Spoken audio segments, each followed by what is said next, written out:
On Saturday, November 7th, mixed martial arts, better known as MMA, returns to CBS primetime with the biggest name in the sport, Fedor Emelianenko.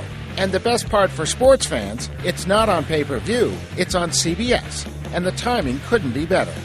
Oh, this is definitely a win-win for CBS and MMA. For CBS, this is the key demographic. All the men, all the kids, and all the young girls are watching mixed martial arts. And this is where we've been waiting to be for a long time, have a home on a primetime network.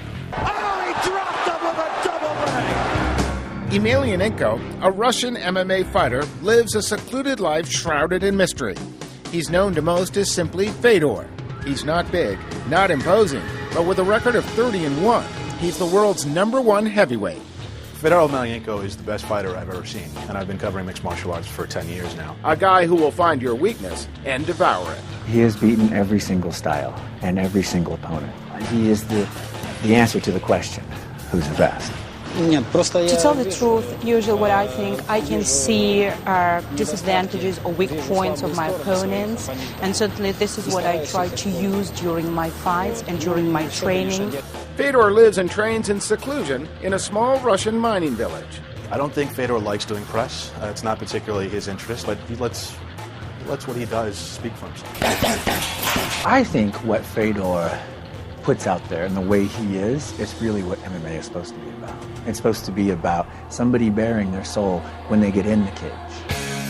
Fedor's opponent on November 7th is undefeated heavyweight sensation Brеттom Roджерс, who earlier this year was changing tires at a Sam's Club in Minnesota.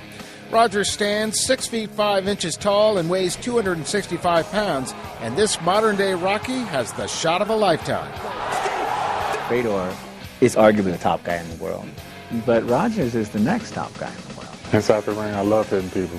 He recognizes that this is his moment, and he feels prepared for it. It's almost destiny.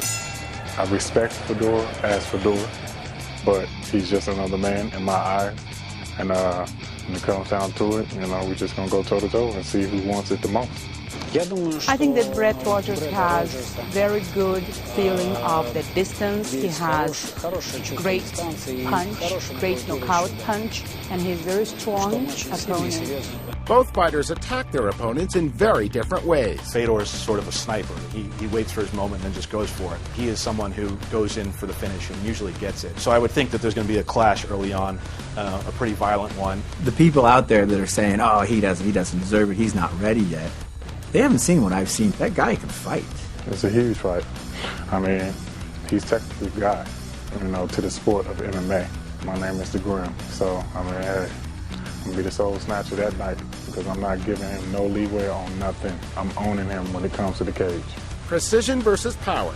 Two very different men, two very different philosophies, only one winner. You're going to see fireworks. Somebody is going down.